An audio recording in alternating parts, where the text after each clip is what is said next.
O nosso organismo, ele funciona mais ou menos assim. O que ele vai identificando que você não está usando, ele vai desligando. Então, não tem por que manter vivo se você não está se movimentando. Sim. Você vai ter todas as consequências disso e elas são grandes. Sim, e isso vem muito de encontro à efetividade desse movimento, né? De que a gente precisa causar um certo estresse, causar um certo desgaste para que ele seja reparado no intertreino.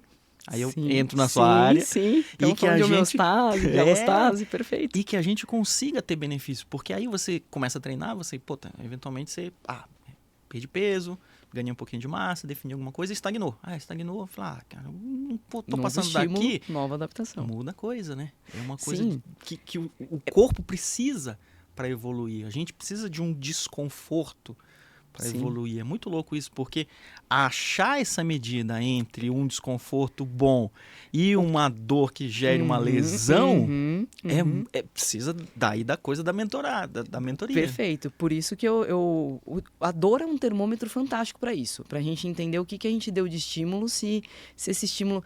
Falando bem dentro da área de fisiologia do exercício, tem alguns nomes essa questão do estímulo, né? Então, a gente tem o estímulo débil, que é aquele estímulo que ele foi abaixo do seu limiar de condicionamento, então ele não gera adaptação nenhuma.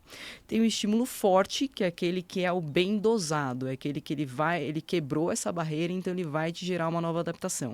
E tem o estímulo muito forte, que é esse que vai ser lesivo.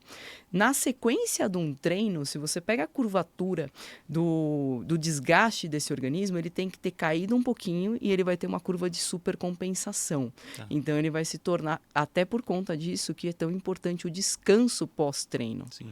E aí vai entrar todas essas questões de periodização, quanto que você deu, quão forte foi esse estímulo. O estímulo forte, quanto ele foi agressivo para o organismo, obviamente, antes da lesão, vai também determinar o tempo que precisa de recuperação entre uma sessão e outra para esse mesmo estímulo, coisas nesse sentido. Mas essa questão do conforto, a gente pode entender que sair da nossa zona de conforto, ela é tanto física quanto mental. Total. Se você precisa, aquilo que te traz um desconforto, se você vai ficando na sua zona de conforto física, você vai perdendo condicionamento. Você vai perdendo força, você vai perdendo flexibilidade, você vai perdendo velocidade de reação, você vai perdendo potência, você vai perdendo todas as suas capacidades físicas. E tal qual acontece para a sua questão mental. Se você não sai dessa zona de conforto, você vai também perdendo. E eu acho muito interessante observar que ela vai se fechando em torno de você. Então, ela vai ficando cada vez menor a zona de conforto. Então, vai ficando cada vez mais difícil você se manter dentro da zona de conforto. Sim. Porque ela está cada vez menor. Sim. Então, fazendo uma analogia bem simples, imagine que para quem está correndo, caminhar é descansar. Para quem está caminhando, ficar parado em pé é descansar.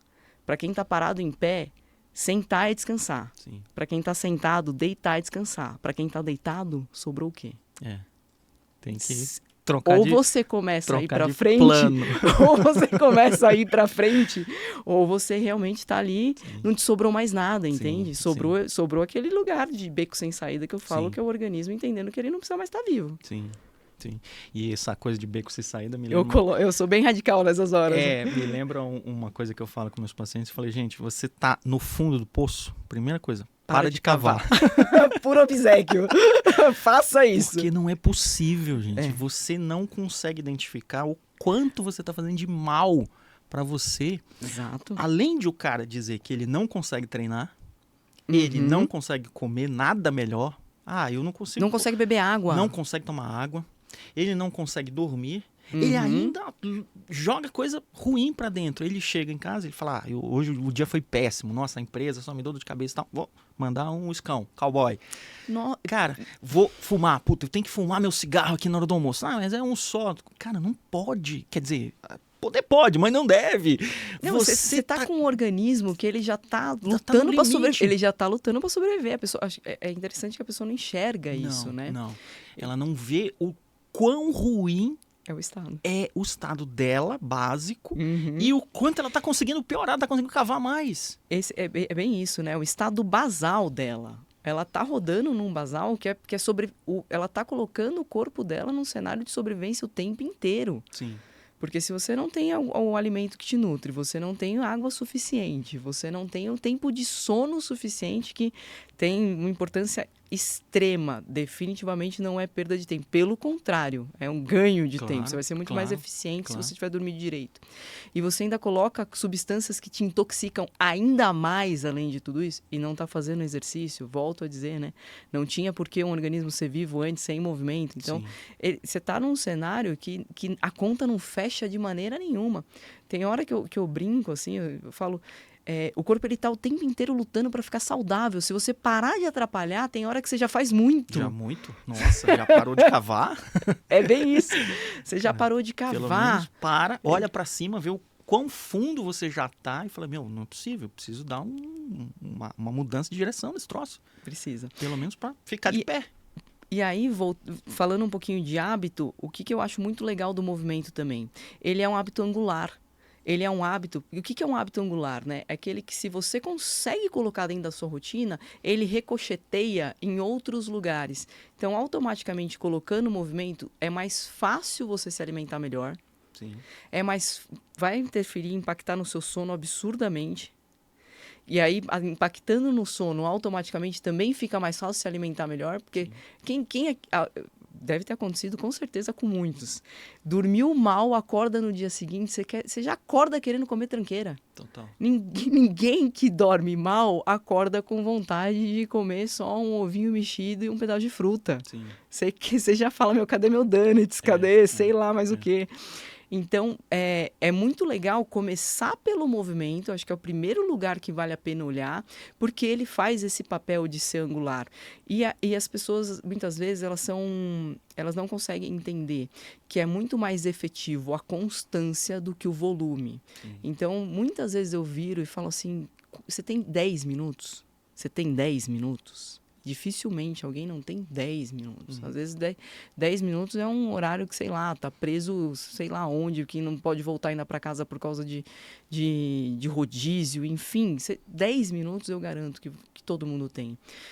E não entende que se movimentar por 10 minutos, o quebrar o estado de sedentarismo já vai fazer muito. Sim. Olha, e aí fica aquela vozinha de fundo, né? Não, isso aqui que eu tô fazendo não vai surtir efeito nenhum. Gente, surte.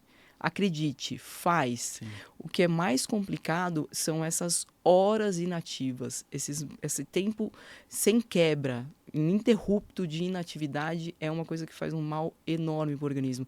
Então, se a pessoa fosse capaz de levantar, fazer agachamento, fazer polichinelo, fazer coisas que não precisa de equipamento, não precisa estar com roupa super específica. Deixe simples. Sim. Deixe simples, principalmente o startar aquele hábito, começar aquele hábito. Depois você vai incrementando mais.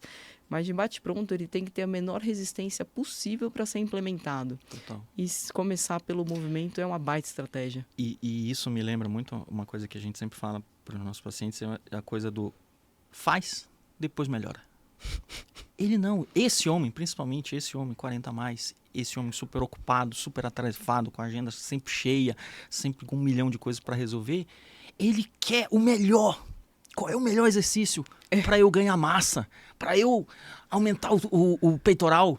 Para eu aumentar o bíceps? Cara, você não tá nem fazendo, como é que você já quer o melhor? Como assim? Exato. Faz, depois melhora. Aí, beleza, depois você refina. Ele quer o resultado, ele não quer nem entender o processo, não quer nem saber se o processo se encaixa na rotina dele. Sim, é colocar realmente o carro na frente dos bois, é inverter como a coisa funciona. Total.